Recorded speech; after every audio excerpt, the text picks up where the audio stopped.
Whether relative or stranger, friend or foe, when people talked about Edward Dingle, they always used the same word: average. His detractors might add that he was mediocre or basic, and his friends might augment the description with the words reliable or classic, but it all boiled down to the same thing. In almost every way, Edward Dingle was close to average, luxuriating in the median and gregarious with fashion. Here was his height, 5 feet 9 inches, average for an American. His build was neither thin nor fat, neither overly muscular nor particularly weak. And his clothes, pants or shorts for the weekend and suits for the week, in fabrics that could be as at home on the couch in a dentist's waiting room. As for his children, Edward Jr. was 19 and Ginny was 20, both studying for B's at the state's second-best university. Mr. Dingle's house was a handsome, clapboarded, reasonably sized, painted a reasonable gray with a white fence and a flower garden that took up too much of his time. His job was quite satisfying and acceptable, a senior loan officer at the First National Bank of Centerville. On his way to and from work, he could often be heard whistling one of his favorite songs.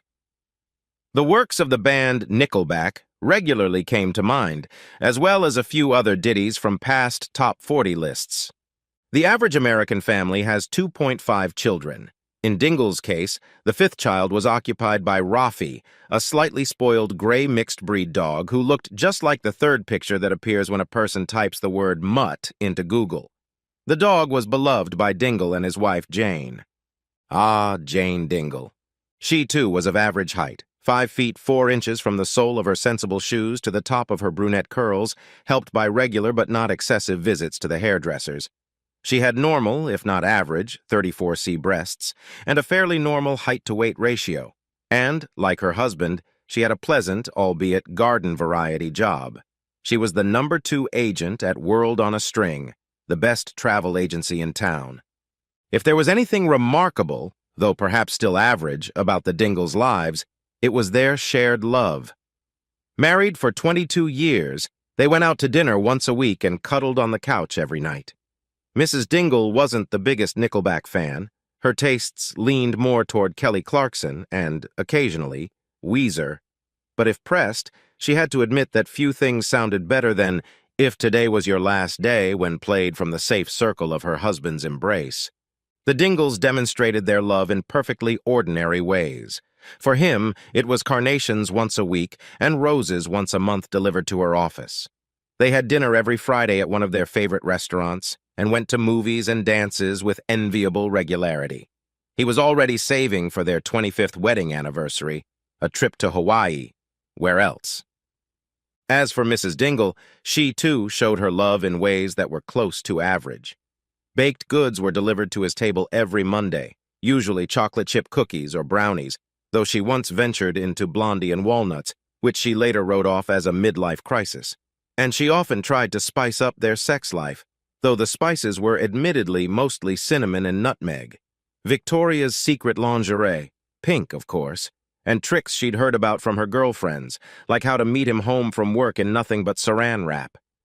Needless to say, she looked through the peephole before opening the door. The Dingles' 22-year affair did not go unnoticed. Criticizing their unimaginative and mediocre displays of affection became a popular pastime in both offices. "Chocolate chip cookies again?" grumbled Ian Peterson, an accountant in Mr. Dingle's department. "She sent them last week, too." "No, there were brownies last week," objected Joe Staley, a marketing associate who regularly stopped by for free snacks. "Boy, those cookies taste like my grandmother's." "Yeah, she puts vanilla in them," Ian said. "My mom used to do that, too." "I think my mom was the last person to bake cookies for me," Joe reflected. "It's been a long time," Ian agreed, remembering the girl in college who baked red velvet cupcakes. Across town at the World on a String was having a similar discussion. "Red roses? Again?"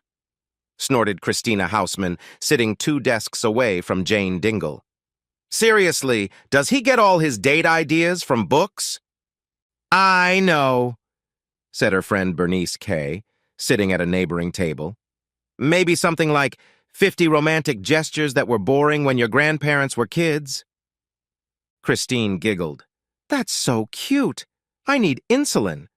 What about those carnations every week? Couldn't you make them more versatile? And don't get me started on Valentine's Day, Bernice moaned. A heart-shaped sampler and a pink teddy bear that says, I love you. And, of course, a dozen red roses! They cheered in unison. A moment later, I don't know the last time someone bought me chocolates, Kristen reflected. I think my dad was the last person to get me a stuffed animal, Bernice added. And I had to have my tonsils removed first. And so the Dingles lived their perfectly ordinary lives, with their perfectly ordinary love and the occasional teasing from co-workers. And it might have gone on for the rest of their lives, if the Venusians hadn't come to town. The morning of the visitor's arrival began as usual, with Mr. Dingle lying curled up next to his wife. When the alarm clock rang, he turned it off and cuddled with Jane for another minute, breathing in her scent and savoring her warmth, before disentangling himself from the tangle of sheets, his wife, and Raffi. The usual shower, shave, and breakfast followed, and not half an hour later he was out the door, dressed in his favorite suit and ready to face the day. The morning was sunny, and Mr. Dingle decided to go to work on foot. He had barely reached the corner of Oak and Elm Streets, less than a block from his house, when he felt a strange vibration in the area of his left shoulder. He considered it a muscle spasm and turned onto Oak Street. Mrs. Collins, a widow in a large Tudor-style house at the intersection of Oak and Elm, happened to be in her garden that morning and noticed Mr. Dingle walking by. It wasn't unusual. On average, he walked to work 3 times a week. But there was something about him that morning, something impressive in his gait, a firmness and determination that brought back memories of Herbert. Silly old woman, she chided herself. 5 years since he died, and you still think of him every day. But Widow Collins was not the only one who noticed something different in Mr. Dingle. Mrs. Bondar of number 22 thought it might be a new hat, and Mrs. Maxon of number 34 was sure it must be a new suit. Miss Wade thought it had to do with his smile, and Mrs. Sissy of number 46 could not determine what it was, but was sure she had never seen a more attractive man. At First National Bank, too, the change in Mr. Dingle had not gone unnoticed. Angela Hortick thought it might be a new cologne, and Ann McDermott wondered if he was exercising. Marcia Lenchner noticed that his eyes had turned a particularly mesmerizing forest color, and Lawrence Unsini was mesmerized by the delicate hair on his wrist. Julie Ruhlman realized that he reminded her of her father, the best man she had ever known. Jan Peterson and Joe Staley, it should be noted, didn't discover anything special, although both regretted not having fresh-baked goods that day. Perhaps the most surprising person to notice Mr. Dingle was Miss Durney. Nicknamed Burton by her co-workers, she came to be known as Albertina, and often thought that her odd nickname may have been an unfortunate attempt to pronounce Bertina. She told herself it was further proof of the failure of the American educational system. Regardless, Miss Durney considered herself a social justice warrior, and had long since dismissed Mr. Dingle as just another patriarchal white male who took his undeserved privileges for granted. That morning, however, she found him particularly compelling. She furrowed one bushy eyebrow, trying to figure out what it was, his steely posture that seemed ready to storm the barricades, his cold, commanding gaze that seemed unafraid to meet the establishment's weapons, his scent, a manly musk with indescribably delicious notes of tear gas and patchouli. While she tried to sort out her feelings and figure out what she was attracted to, Miss Durney was rearranging the straps on her canvas backpack.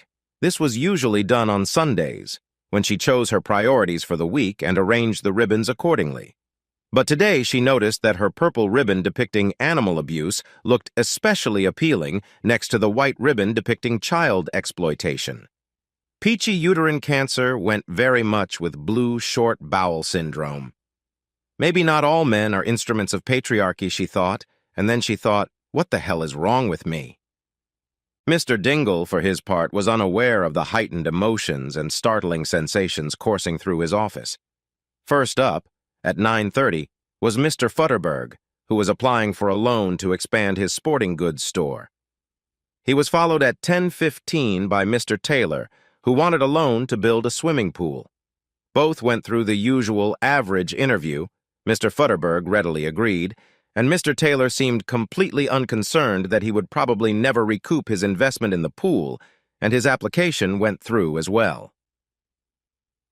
Then, at 10:45, Ms. Doris Cranch entered the room. Miss Cranch, who prided herself on her meticulousness as a businesswoman, kept all the paperwork in order. However, when she reached across the table to hand Mr. Dingle the last 3 tax returns, she found herself leaning further over than usual and casting a long look at the top of her blouse. "What am I doing?" she asked, shocked at her behavior. "He's married!" "What is she doing?" retorted Mr. Dingle with slight embarrassment. "I am married." Miss Cranch sat up abruptly with her back against the hard office chair. She avoided Mr. Dingle's gaze and breathed a sigh of relief when he lowered his eyes to consider her statement. But then, despite her intentions, she felt her knees move apart, then drew together, then spread again, a little wider. "Stop it," she said to herself. Unfortunately, her body didn't listen. Unaware of the battle raging inside his client, Mr. Dingle focused on her application. Everything was in order. She had made more than 20% down payment, had an excellent credit rating, and a stable, high-paying job. But he still felt anxious. The uneasiness grew even worse when he noticed her legs spreading. Spread, spread, spread, sliding apart.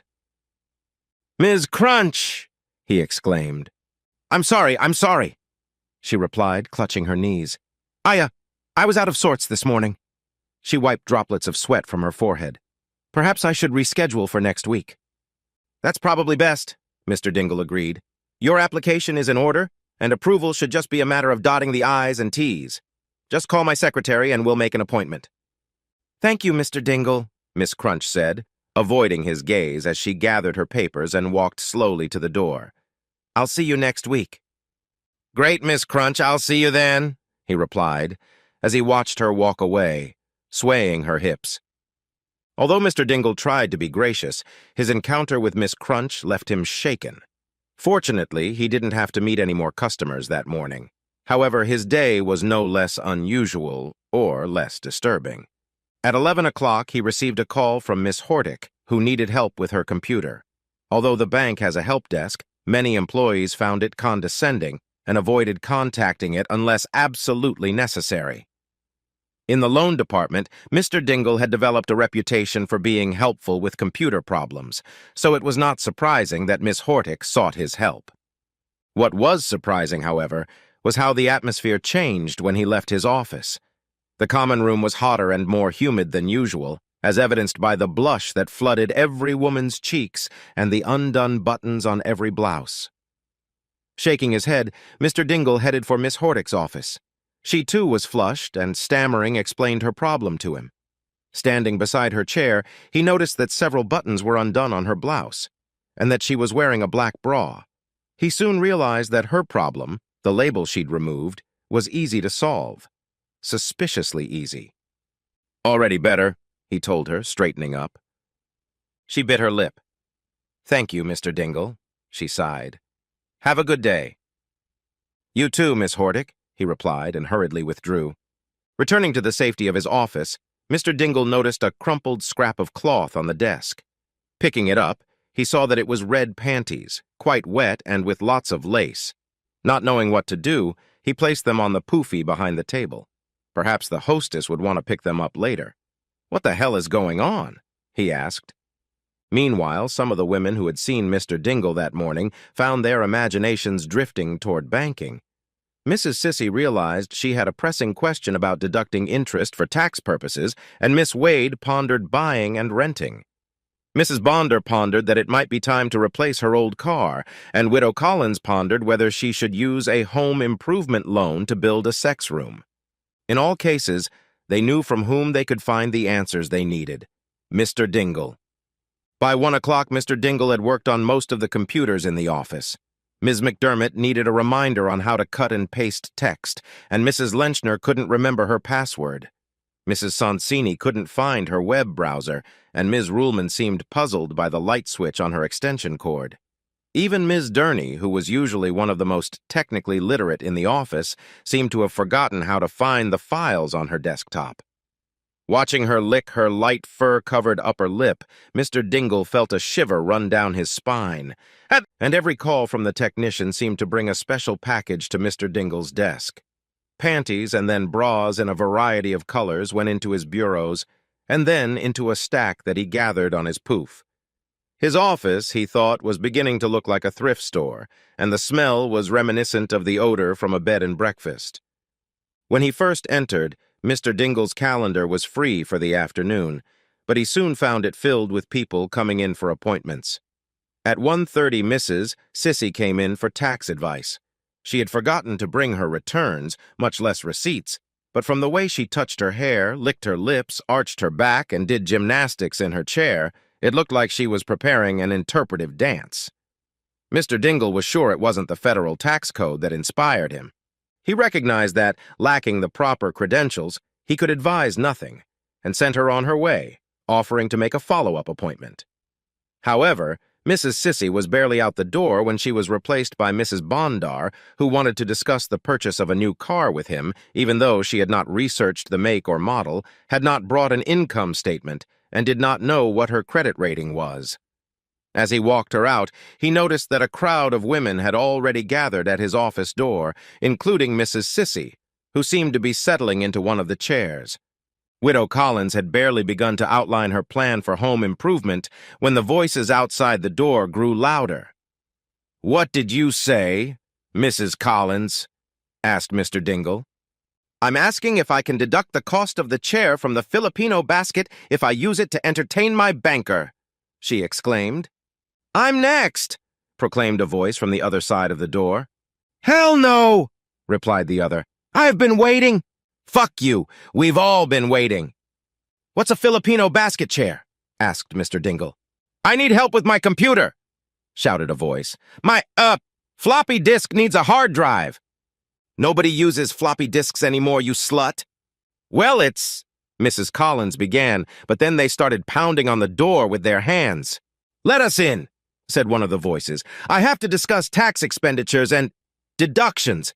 "Yes, deductions," exclaimed another voice. "Rising interest rates. Take a long position. Pump and dump." "I can't hear myself think," shouted Mr. Dingle. "You all must go." "Hell no, we're not leaving," shouted a familiar voice. "Make love, not war." They began banging on the door, further distracting Mr. Dingle's attention from the increasingly agitated Mrs. Collins. "Mr. Dingle," she exclaimed, "I want your advice. What would be better for furniture, satin, or leather? Which will depreciate longer?" Sensing he was distracted, she began undoing the buttons on her blouse. Worried that the door might break, Mr. Dingle at first paid no attention to Mrs. Collins's desperate attempt to get his attention. However, when she began to remove her bra, he was simultaneously surprised, impressed, and shocked. "Mrs. Collins, stop that!" he hissed, retreating to the window. "But, Mr. Dingle, I need your advice," she sighed, looming over him. "Lace or leather? Lingerie or suits? We must consider the overall aesthetic." Attempting to open the window, Mr. Dingle found it unlocked and quickly swung it open. Thanking the powers that be for giving him an office on the first floor, he jumped outside just as his door gave way. Without thinking, he rushed running toward the house. Behind him, he heard the crowd climb out the window and pour into the front door of the bank. "He's getting away!" Whips or canes? A cat with 9 tails? Roses every month. "We can handle him together, Edward. There's room in my staff for you, too." Watching him rush down Oak Street with the crowd following at his heels, the Venusians turned to each other. "I think that's enough," Skilla said. "Agreed," Trilla said. "We have more than enough data." There was a barely perceptible vibration in the air. A barely perceptible shock went through Edward Dingle, and a moment later the women in the crowd began to ask themselves why they were following this rather ordinary-looking man in a tattered gray suit. As they turned back toward their homes and offices, one lingered a moment longer, looking after him as he ran home. "Roses every month," Christina Hausman whispered. It was noon on Friday at the World at Arrowhead, so Jane Dingle came home early from work. When Edward Dingle came to the door, she was already waiting for him, wrapped in saran wrap. "You'll never believe the day I've had," he told her. She smiled at him. "Well, come in and tell me about it." "Why are you dressed like that again?" "Don't like the suit?" She purred, holding out one end of the plastic to him. "Just hold this piece while I leave," she laughed, wiggling her ass seductively. Across town, Skilla and Trilla were preparing to board their flying saucer when another one landed next to them. "Martians," Skilla moaned. A hatch opened at the base of the other ship, and two men dressed in red satin gladiator uniforms stepped out. "I am Lorax," one of them said. "And I am Gygax," said the other.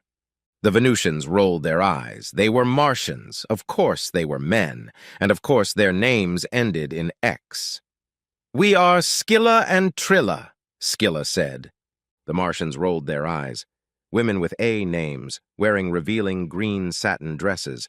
They were Venusians, of course. "Why are you here?" asked Lorax. "We were testing a new beam," Trilla replied. "A sonic andro-libido transducer." "I assume it's some sort of audio-vibration physio-muscular device to enhance male attractiveness?" asked the Lorax, raising an eyebrow. "It also has a digital watch," Skilla quipped. "Liquid crystal display." Gygax smiled. "So it's basically a Venusian stallion." "To put it crudely," Trilla replied. "What are you testing?" "Something similar," Lorax admitted.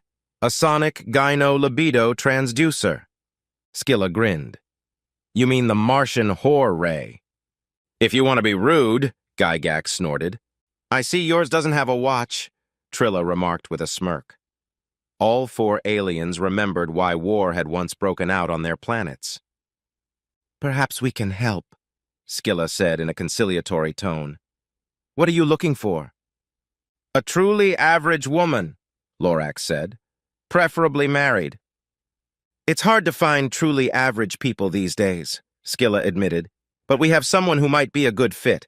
Have you heard of Mrs. Dingle?"